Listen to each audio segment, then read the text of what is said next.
All right, so I'm going to show you how to use the simulation on circadian rhythms, which is your biological clock. It's regulating what wakes you up and makes you tired at night. And the main locus of control here is the suprachiasmatic nucleus. It's part of the hypothalamus here. And it's in mammals.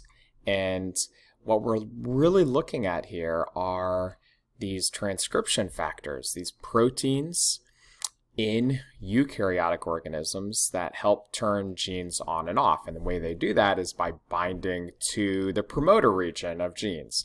Prokaryotic genes can be controlled also, so bacteria genes can be controlled also. That's often done through operons. And you have repressors on operons and bacteria genes. But eukaryotic organisms that, like us, have transcription factors to turn these genes on. So anyway, that's going to take place in the suprachiasmatic nucleus. And it's going to help stimulate glycogen breakdown in the liver, increase testosterone, increase hunger, increase blood pressure, temperature. So it's kind of waking you up, right? And then when these levels start dropping, it's going to make you tired again. And so let's take a look here. So this is, let's see. There we go. So let's take a look. This is like a neuron here, and this is the nucleus, and I just included 4 genes here. So there's 4 genes that we're going to be looking at.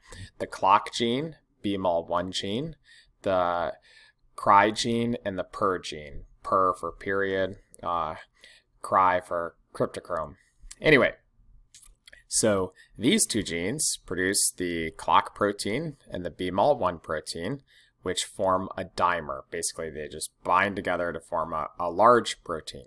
They become transcription factors. So this clock BMAL1 protein complex becomes a transcription factor and is going to bind to the promoter region of the cry gene, and it's going to bind to the promoter region of the per gene. Now, RNA polymerase, as it's kind of floating around in the nucleus here, is going to more easily bind to the cry gene and more easily bind to the per gene when those transcription factors are on there. So what do transcription factors do? They are factors that promote transcription. So they bind here, so RNA polymerase is more likely to bind and start transcribing those genes, which then they make this per protein and cry protein. Those also dimerize or form into a protein complex.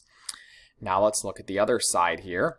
So these are made, which then bind, but look what happens to these proteins.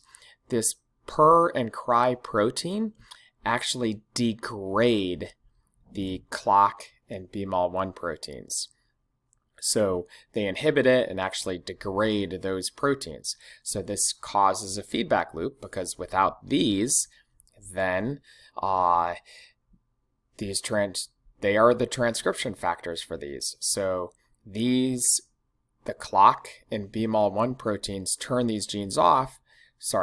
Clock and BMAL1 proteins turn this gene on, which then they end up making these proteins that turn those transcription factors off. So it's kind of a weird loop, but it's really neat because this is what's regulating your sleep and wake cycle. So let's go to the simulation and let me just run it. So I run the simulation, and this is in a mouse, so you can see the mouse waking up and going to sleep.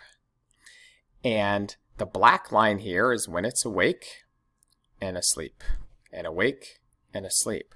Now this red line is the period and cryptochrome proteins, and the blue line is the clock and BMAL1 proteins.